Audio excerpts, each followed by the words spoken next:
नमस्कार, आप देख रहे हैं रीवा दर्शन में सचेत बघेल आपके साथ। आइए नजर डालते हैं आज की प्रमुख खबरों पर। जनरल विपिन रावत सहित दिवंगत शहीदों को दी गई अश्रुपूर्ण श्रद्धांजलि। सैनिक स्कूल में अध्ययन करने वाले विंग कमांडर PS चौहान को दी गई श्रद्धांजलि। रीवा पहुंचे प्रभारी मंत्री ने ली बैठक और प्रभारी मंत्री को किसान नेता ने सौंपा ज्ञापन। खबरों पर नजर अब विस्तार से।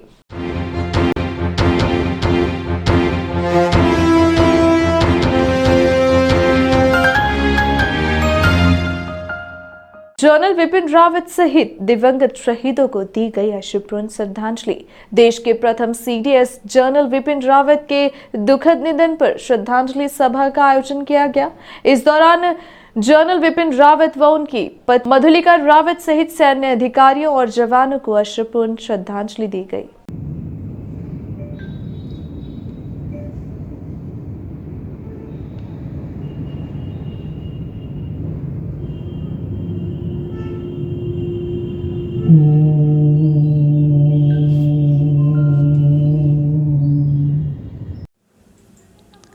वृंदावन गार्डन में आयोजित श्रद्धांजलि सभा में जनरल विपिन रावत के रीवा राजघराने के संबंधों के साथ विंद के दामाद के तौर पर उनकी जीवन गाथा का स्मरण किया गया।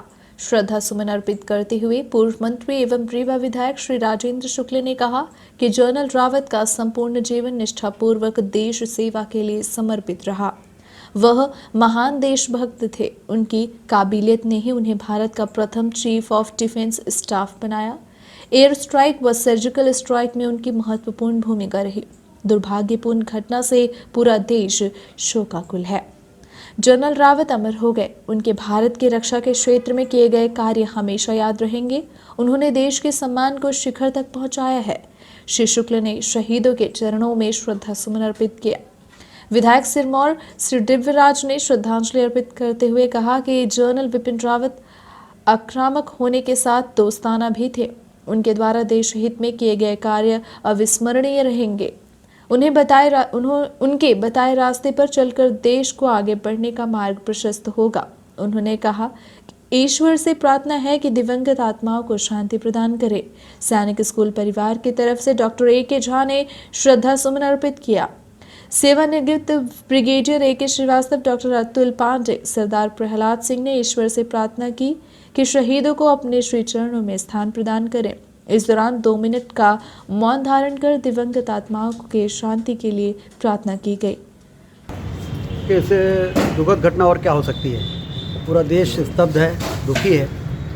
और परसों का दिन एक काला दिन था, जिसमें हमने एक बहुत ही महान देशभक्त और महान सैनिक विपिन रावत जी को, उनकी धर्मपत्नी जी को और 11 और सेना के प्रमुख लोगों को खोया है। लेकिन काल के क्रूर हाथों ने और नियत से कोई मुकाबला कर नहीं सकता है। और आज श्रद्धांजलि देने के लिए उनके चरणों में हम सारे लोग यहाँ पर इकट्ठा हुए थे। अब देश को इस दुख से उबरना ही होगा, इसके अलावा कोई दूसरा चारा नहीं है।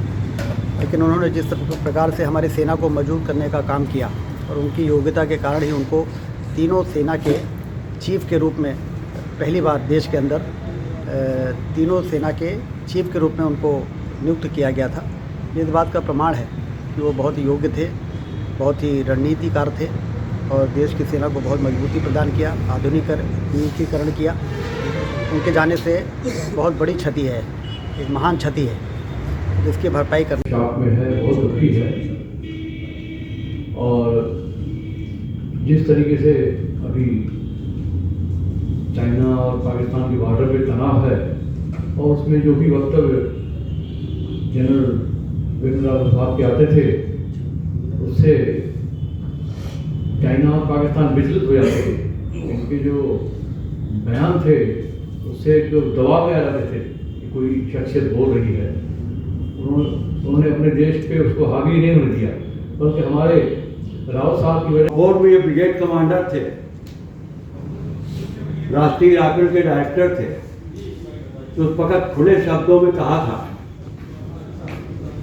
अगर सरकार से हमको इजाजत मिलेगी तो मैं इनको नेस्त नाबूद कर दूंगी। सरकार तो पहले ही खुला हाथ दे चुकी। हाल में, इसके पहले नहीं, बहुत रेस्ट्रिक्शन था। कि जो अप्रोप्रिएट उचित एक्शन हो, एक सिपाही को भी अधिकार है, एक सिपाही को, नहीं तो पहले कंपनी से, बटालियन से, ब्रिगेड से, आर्मी हेडक्वार्टर का तब तो वो सफाया करके चले जाते। सोपोर में ही उन्होंने प्रतिज्ञा की थी, मैं घुस घुस के और ढूंढ ढूंढ के आतंक का सफाया करूँ। जब इधर हाल में कुछ गतिविधियां बढ़ी तो सर्जिकल स्ट्राइक और एयर स्ट्राइक करके दुनिया को उनकी बहादुरी का दिखा दिया। हमारे रीवा से और विंध्य से उनका क्या जुड़ाव था। मेरा ये सौभाग्य भी रहा कि मेरा उनसे एक दो बार मुलाकात भी सोहागपुर के कार्यक्रम में हुआ। तब वो जनरल नहीं थे, लेकिन उनसे बोल करके एक बहुत ही अच्छी पॉजिटिव एनर्जी प्राप्त होती थी। और जितना भी मैंने टेलीविजन में भी मैंने जितना देखा, रिपोर्टर्स भी जो के बारे में कहते थे कि he was a very aggressive person as well as a very friendly person। वो जितना आपके साथ जोवियल भी हो जाते थे और जब उनको अग्रेशन की जरूरत पड़ती थी तो वो अग्रेसिव भी उतना ही हो सकते थे। सैनिक स्कूल में अध्ययन करने वाले विंग कमांडर पीएस चौहान को दी गई श्रद्धांजलि। सैनिक स्कूल में 7 सालों तक पढ़ाई की थी पीएस चौहान ने। सीडीएस विपिन रावत के साथ हेलीकॉप्टर क्रैश में मारे गए wing commander PS Chauhan Madhya Pradesh के रीवा से भी नाता रखते थे। रीवा के सैनिक स्कूल में 1991 से 1998 तक उन्होंने यहाँ पर पढ़ाई की थी। वे 7 सालों तक सैनिक स्कूल पर चंबल हाउस में रहे थे। उनकी स्पेशल स्टूडेंट में भी गिनती हुआ करती थी। पास आउट होने के बाद राष्ट्रीय अकेडमी का 100वां कोर्स ज्वाइन किया। फिर 22 जून 2002 को वायुसेना में शामिल हुए। Prithvi Singh Chauhan Indian air force के 109 हेलीकॉप्टर यूनिट के कमांडिंग ऑफिसर थे। उन्हें 2015 में विंग कमांडर बनाया गया था। पीएस सिंह चौहान एक अनुभवी पायलट थे। उन्हें इस हेलीकॉप्टर को चलाने का अच्छा अनुभव था। उनके निधन से पूरा स्कूल परिवार शोक संवेदना व्यक्त कर रहा है। सैनिक स्कूल रीवा के मानेकशा सभागार में शोक सभा का आयोजन किया गया, जिसमें कर्नल राजेश बिंदा ने उनकी शहादत को याद करते हुए 2 मिनट का मौन रखा और समस्त विद्यालय परिवार की तरफ से कमांडर पृथ्वी सिंह चौहान के प्रति विनम्र श्रद्धांजलि अर्पित की। सैनिक स्कूल प्रांगण में कर्नल के नेतृत्व में छात्रों ने 22 पुशअप्स मारकर उनकी शहादत को याद किया। कर्नल ने कहा कि हमने इस साल 2 वीर योद्धाओं को खोया है। 13 नवंबर 2021 को कर्नल विप्लव त्रिपाठी और 8 दिसंबर 2021 को विंग कमांडर पीएस चौहान को खोया है। दोनों ही सैनिक स्कूल रीवा के स्टूडेंट्स रहे हैं। जय हिंद। मैं कर्नल राजेश, प्राचार्य सैनिक स्कूल रीवा। जैसा कि आप सब लोगों को पता है, 8 दिसंबर 2021 को एक दुखद घटना, एक हेलीकॉप्टर क्रैश हुआ, जिसमें सबसे senior chief of defence staff general Bipin Rawat, उनकी धर्मपत्नी और 12 और सैनिक उनके साथ वीरगति को प्राप्त हुए। इन्हीं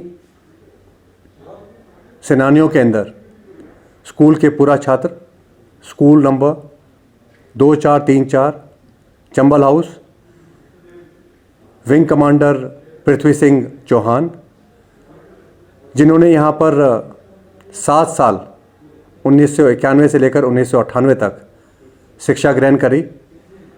उसके पश्चात 100वां कोर्स राष्ट्रीय सैन्य अकेडमी को ज्वाइन कर ना कि सैनिक स्कूल बल्कि पूरे विंध्या क्षेत्र को और अपने परिवार को गौरवान्वित किया। विंग कमांडर पृथ्वी सिंह चौहान 7 सालों के अंदर ना केवल शिक्षण गतिविधियों में मेधावी छात्र थे, बल्कि बाकी की स्कूल की जो गतिविधियां होती है उसमें भी वो अव्वल रहे।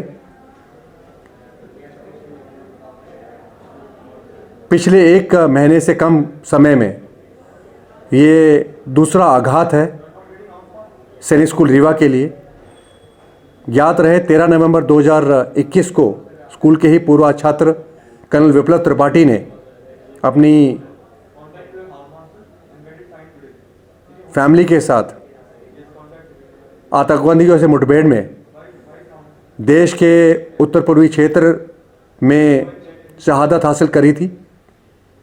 और इसी क्रम के अंदर विंग कमांडर पृथ्वी सिंह चौहान, जो कि एक सक्षम पायलट थे और 5000 घंटों से भी अधिक का मी-17 हेलीकॉप्टर का उनके पास अनुभव था। ये ना केवल स्कूल के लिए एक क्षति है, पूरे देश के लिए एक शोक का समय है। मैं पूरे सैनिक स्कूल रीवा के परिवार की ओर से उनके परिवार के सदस्यों को सहानुभूति देता हूं और आशा करता हूं कि इनकी ये वीर गाथा सैनिक स्कूल रीवा और बाकी के क्षेत्र के युवाओं के लिए एक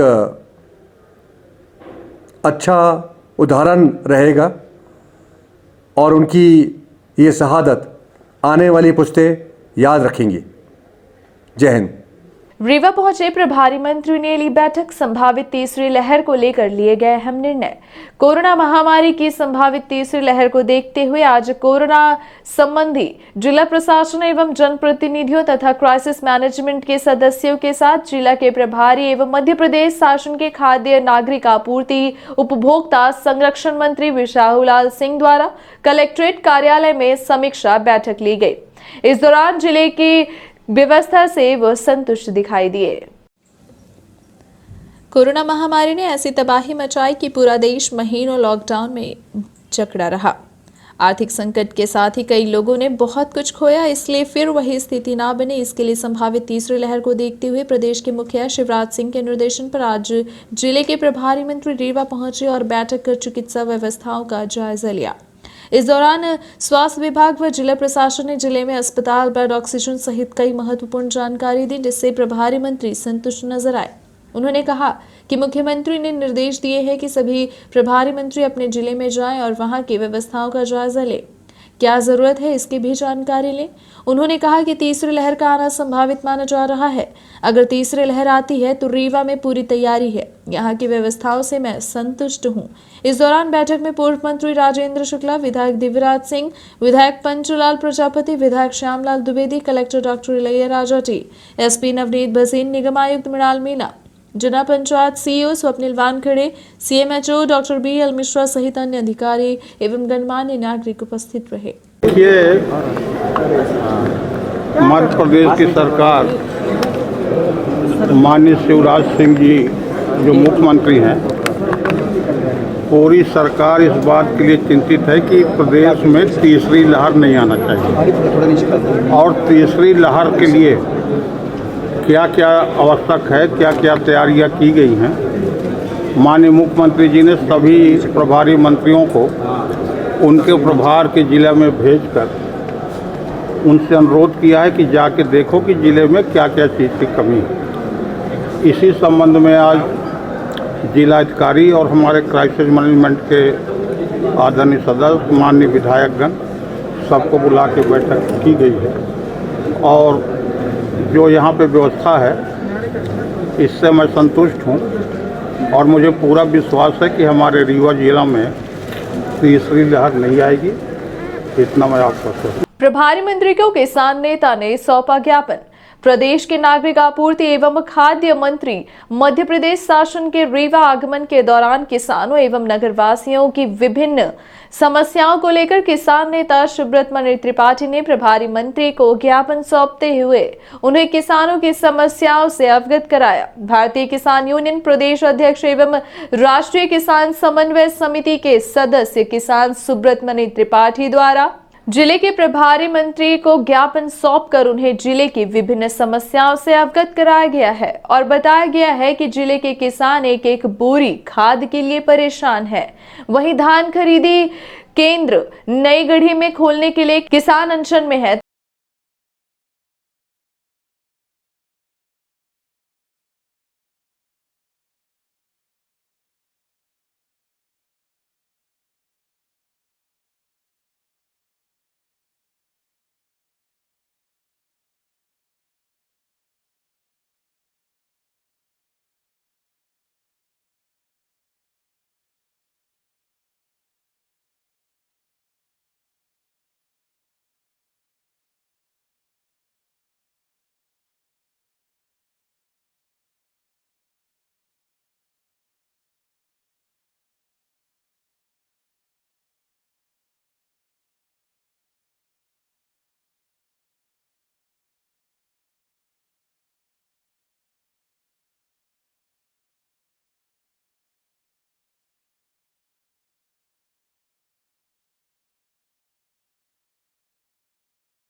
प्रभारी मंत्री को आपने ज्ञापन सौंपा है, क्या मांगे थी, क्या आश्वासन मिला है? आज हमने अपने माननीय प्रभारी मंत्री जी से अनुरोध किया कि रीवा जिले में 148 सेवा सहकारी समितियां हैं, हर समितियों में किसानों को खाद उपलब्ध कराई जाए। कि अपने यहाँ क्या केंद्रीय सहकारी बैंक का तुगलकी आदेश, जिन किसानों की ज़मीन कहीं मार्गेज है उन्हें खाद नहीं दी जाएगी, न तो ये सूचना के अधिकार के तहत जानकारी देते, न लिखित आदेश दिखलाते। हमारे यहाँ 148 सोसाइटियाँ हैं और एक जानकारी के अनुसार 2 लाख से ऊपर किसान सदस्य हैं और 2 करोड़ से ऊपर उनके शेयर जमा है। तो हम कहते हैं एक तरफ केंद्रीय सहकारी मंत्रालय बन रहा है केंद्र में देश के लिए, और एक तरफ ये सहकारिता आंदोलन खत्म किया जा रहा है। तो हमने प्रभारी मंत्री जी से मांग की है कि जो भी आदेश हो उसकी प्रति उपलब्ध कराई जाए। ये धान खरीदी केंद्रों में 40 किलो 400-500 ग्राम तौल हो रही है, 12 से 13 रुपये प्रति क्विंटल किसानों से तौल के रूप में लिए जा रहे हैं। तो हमने प्रभारी मंत्री जी से मांग की है कि प्रशासनिक व्यय जो भी हो उसी से तौल लिया जाए, और जो भी लेना है अगर तौल के नाम पर तो उनसे किसानों को उसकी रसीद दी जाए। प्रत्येक सहकारी समितियों में बैनर लगाए जाएं कि किसानों के तौल के रूप में कितने पैसे देना है। ग्रामीण अंचलों में 24 घंटे बिजली उपलब्ध कराई जाए। पूरे जिले में ट्रांसफार्मर जले हैं, उन ट्रांसफार्मर को तत्काल बदला जाए। वहीं नई घड़ी में हमारे किसान अनशन में बैठे हैं, वहाँ धान खरीदी केंद्र नहीं है, तो धान खरीदी केंद्र के लिए अनशन में है। तो हमने कहा कि नई घड़ी में तत्काल धान खरीदी केंद्र बनाया जाए। रीवा बाईपास में रोज घटनाएं हो रही हैं, तो रीवा बाईपास को व्यवस्थित किया जाए। रीवा रिंग रोड फेज 2 आप देख रहे हैं, लगातार किसानों का शोषण हो रहा है, किसानों को मुआवजा नहीं दिया गया, काम लगा दिया गया, बगीचे काटे जा रहे हैं। तो हमने उनसे मांग की है कि आप मौके में जाके निरीक्षण करें। वहीं रीवा शहर हमारा 45 वार्ड रीवा शहर है, रोज स्वच्छता अभियान के सर्वे होते हैं, लेकिन 45 वार्ड में मूलभूत सुविधाएं नहीं है। रीवा 2035 विकास योजना के प्रारूप में लिखा गया है कि रीवा शहर में 104 गंदी बस्तियां हो गई हैं। बताइए कैसा महानगर बनाने जा रहे हैं। और हमने मांग की है कि अगर आप हमारे प्रभारी मंत्री हैं, जिले के प्रभारी मंत्री हैं, किसानों के भी प्रभारी मंत्री हैं, किसानों को एक समय दे दीजिए, क्योंकि अल्ट्राटेक सीमेंट 264 हेक्टेयर जमीन किसानों की खसरे की 12 नंबर में अपने नाम लिखा दी है। किसानों को खाद नहीं, किसानों को बीज नहीं, किसानों को क्रेडिट कार्ड नहीं, न किसानों से सोचिए अवार्ड कराया गया है, न उनको लीज सेंक्शन की गई है, तब भी उनके किसानों को सज्जबरिया किया जा रहा है। कोई भी जिस तरह से जेपी में घटनाएं घटी, भविष्य में कहीं ऐसी घटनाएं न हो जाएं, इसलिए हमने उनका ध्यान चाहा है कि सब किसानों की समस्याओं की ओर आप अपना ध्यान करिए। जनरल विपिन रावत व उनकी पत्नी मधुलिका रावत समेत दिवंगत शहीदों को दी गई श्रद्धांजलि। विवेकानंद पार्क में हिंदू क्षत्रिय वाहिनी संगठन द्वारा दी गई अश्रुपूर्ण श्रद्धांजलि। देश के प्रथम सीडीएस जनरल विपिन रावत के दुखद निधन पर हिंदू क्षत्रिय वाहिनी संगठन द्वारा श्रद्धांजलि सभा का आयोजन किया गया। इस दौरान जनरल रावत व उनकी धर्मपत्नी श्रीमती मधुलिका रावत सहित सैन्य अधिकारियों और जवानों को अश्रुपूर्ण श्रद्धांजलि दी गई। हिंदू क्षत्रिय वाहिनी संगठन द्वारा विवेकानंद पार्क में आयोजित श्रद्धांजलि सभा में जनरल विपिन रावत के रीवा राजघराने के संबंधों के साथ विंध्य के दामाद के तौर पर उनको याद किया गया। इस दौरान संगठन के राष्ट्रीय अध्यक्ष अरुण सिंह सहित संगठन के अन्य पदाधिकारियों ने देश के पहले सीडीएस विपिन रावत व उनकी धर्मपत्नी मधुलिका रावत समेत अन्य सैन्य अधिकारियों को याद करते हुए उन्हें श्रद्धा सुमन अर्पित किया। साथ ही 2 मिनट का मौन भी धारण किया। इस अवसर पर बड़ी तादाद में संगठन के अन्य पदाधिकारी व कॉलेज के छात्र मौजूद रहे। द्वारा अभी जो दुर्घटना हुई जिसमें भारत के प्रथम सीडीएस जनरल स्वर्गीय श्री विपिन रावत जी व उनकी पत्नी एवं 11 जवान हेलीकॉप्टर दुर्घटना में मृत्यु जिनकी हुई है उनको श्रद्धांजलि अर्पित की जा रही है। और हमारे विंध्य के लिए गौरव का विषय है कि विपिन रावत जी की ससुराल जो है वो हमारे शहडोल ज़िले में सुहागपुर गढ़ी में है। और स्वर्गीय श्रीमती मधुलिका सिंह जी हमारे विंध्य की बेटी हैं और देश के लिए बहुत दुर्भाग्यपूर्ण ये घटना रही है। और निश्चित ही सरकार इस घटना की जांच कराएगी। ये हम लोगों को पूरा भरोसा है सरकार के ऊपर। किन कारणों से इतनी बड़ी घटना घटित हुई जिसमें हमारे देश के इतने बड़े बड़े योद्धा की शहादत हुई है, और उन योद्धाओं को आज नमन करने के लिए पूरा हिंदू क्षत्रिय वाहिनी संगठन परिवार एकत्रित हुआ है। मनाया गया अंतर्राष्ट्रीय मानवाधिकार दिवस। अंतर्राष्ट्रीय मानवाधिकार के अवसर पर आज सिरमौर स्थित यमुना प्रसाद शास्त्री महाविद्यालय में करीब 500 छात्र छात्राओं की उपस्थिति में गरिमामयी कार्यक्रम का आयोजन किया गया। कार्यक्रम में सिरमौर न्यायालय के न्यायाधीश डालचंद्र कुंवर उदयजीत राव विशेष रूप से उपस्थित रहे। इस दौरान न्यायाधीश डालचंद ने कहा कि जब लोगों को कहीं भी न्याय नहीं मिलता तब एक ही रास्ता रहता है, न्यायपालिका के जरिए विधिक सहायता प्रदान करना एवं आम लोगों को अपने अधिकार के बारे में समझाना और जानना होगा। तभी हम मानव अधिकार को सफल मानेंगे। इसके अलावा न्यायाधीश कुंवर उदयजीत राव ने भी मानव के अधिकारों को लेकर छात्र छात्राओं को अवगत कराया और कहा कि छात्र छात्राएं देश का भविष्य है, उनको अपने कर्तव्य का निर्वहन बखूबी करना होगा। कार्यक्रम में सिरमौर अंचल के प्रतिष्ठित डॉक्टर DP पांडे, यमुना प्रसाद शास्त्री महाविद्यालय के प्राचार्य OP द्विवेदी समेत विद्यालय का स्टाफ मौजूद रहा। ये थी आज की खबरें। आगे की खबरों के लिए बने रहे रीवा दर्शन के साथ। दीजिए हमें इजाजत। नमस्कार।